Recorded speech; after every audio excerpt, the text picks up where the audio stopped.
नमस्कार दोस्तों, आपका अपना यूट्यूब चैनल सवारी कुमार क्लासेस में स्वागत है।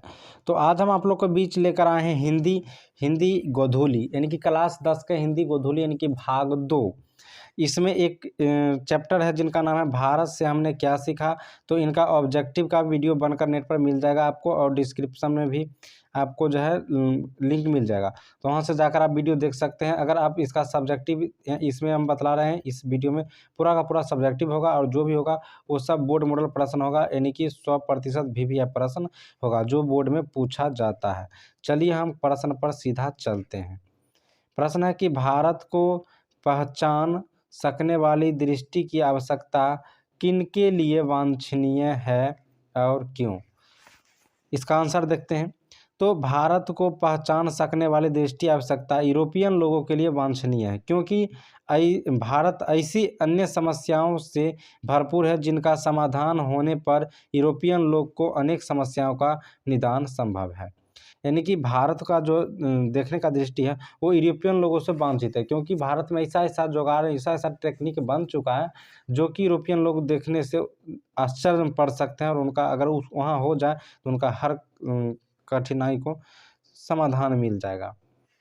अगला प्रश्न है, लेखक ने किन विशेष क्षेत्रों को अभिरुचि रखने वाले के लिए भारत का प्रत्यक्ष ज्ञान आवश्यक बताया है? लेखक ने बताया कि जिन्हें भूविज्ञान में, वनस्पति जगत में, जीवों के अध्ययन में, पुरातत्व का ज्ञान, नीति शास्त्र जैसे विषयों में विशेष अभिरुचि है, उन्हें भारत का प्रत्यक्ष ज्ञान आवश्यक है, यानी कि उनका भारत का प्रत्यक्ष ज्ञान आवश्यक है। अगला प्रश्न है, लेखक की दृष्टि से सच्चे भारत का दर्शन कहाँ हो सकते हैं और क्यों? तो लेखक की दृष्टि से सच्चे भारत का दर्शन ग्रामीण जीवन में हो सकते हैं। भारतीय ग्राम्य संस्कृति में सच्चा भारत निहित है, क्योंकि सच्चाई, प्रेम, करुणा, सहयोग का भावना ग्रामीण में कूट कूट कर भरा होता है। अगला प्रश्न है, भारत की ग्राम पंचायतों को किस अर्थ में और किसके लिए लेखक ने महत्वपूर्ण बतलाया है, स्पष्ट करें। प्राचीन स्थानीय शासन प्रणाली या पंचायत प्रथा समझने समझाने का बहुत बड़ा क्षेत्र भारतीय ग्राम पंचायत में विद्यमान है, जिन लोगों को अत्यंत सरल राजनीतिक इकाइयों का निर्माण और विकास से संबंधित प्राचीन युग कानून का पुरातत्व रूप विषय के हुए अनुसंधान का महत्व को समझाने की क्षमता प्राप्त करनी है, उन्हें भारत के लिए ग्रामीण पंचायतों को लेखक को महत्वपूर्ण बतलाया है।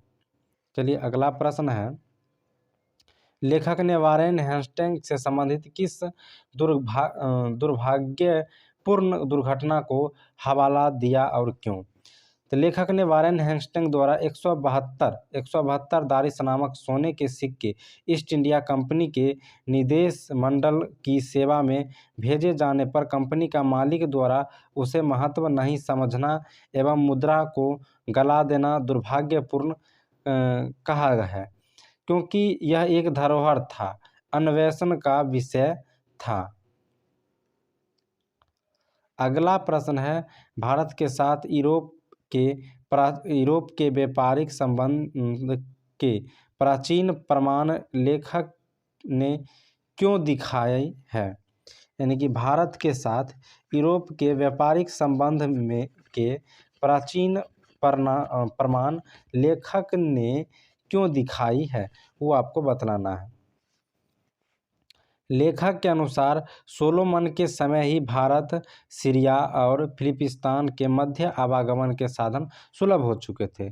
साथ ही इन देशों के व्यापार अध्ययन के आधार पर प्रमाणित है कि हाथी के दांत, बंदर, मोर, चंदन आदि जिन वस्तुओं को ऑफिर के से निर्यात की बात बाइबिल में कही गई है, ये वस्तुएं भारत के सिवा किसी अन्य देश में नहीं लाई जा सकती।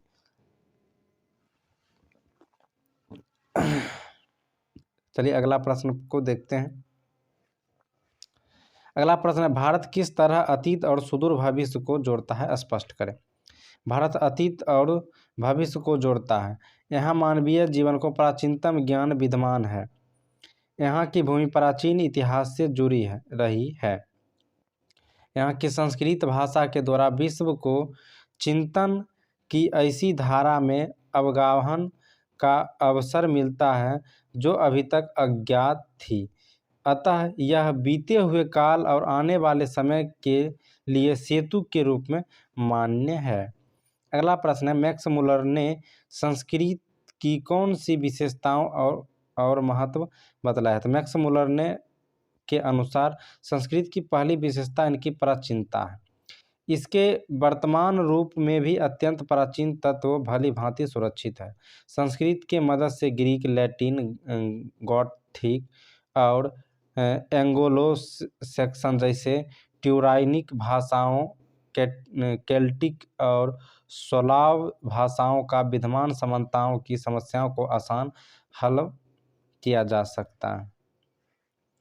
अगला प्रश्न है, संस्कृत और दूसरी भाषाओं के अध्ययन से पश्चात जगत के प्रमुख लाभों क्या क्या हुए?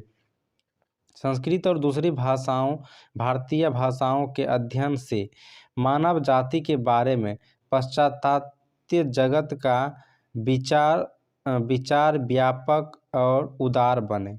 लाखों करोड़ों अजनबियों और बर्बर समझे जाने वाले लोगों को भी अपने परिवार के सदस्य की भांति गले लगाने की संस्कृति का विकास हुआ। इसके अध्ययन ने मानव जाति के संपूर्ण इतिहास का एक वास्तविक रूप में प्रकट कर दिया जो पहले नहीं हो पाया था। इसके अध्ययन के पश्चात जगत में विश्व के प्राचीनतम अवस्थाओं का ज्ञान प्राप्त किया जा सका। अगला प्रश्न है, समस्त भूमंडल में सर्वविध संपदा और प्राकृतिक सौंदर्य से परिपूर्ण देश भारत है। लेखक ने ऐसा क्यों कहा? भारत एक ऐसा देश है जहां मानवीय मस्तिष्क के उत्कृष्टतम उपलब्धियां का सर्वप्रथम साक्षात्कार हुआ है। यहाँ जीवन के बड़ी बड़ी समस्याओं का नए समाधान ढूंढ निकाले गए हैं जो विश्व के दार्शनिकों के लिए चिंतन की विषय है। यहाँ जीवन के सुखद बनाने के लिए उपयुक्त ज्ञान वातावरण संदिग्ध मिलता है जो भूमंडलीय में अन्यत्र नहीं है। अगला प्रश्न है, लेखक ने नया सिकंदर किसे कहा? ऐसा कहना क्यों उचित है? लेखक के अभिप्राय स्पष्ट करें।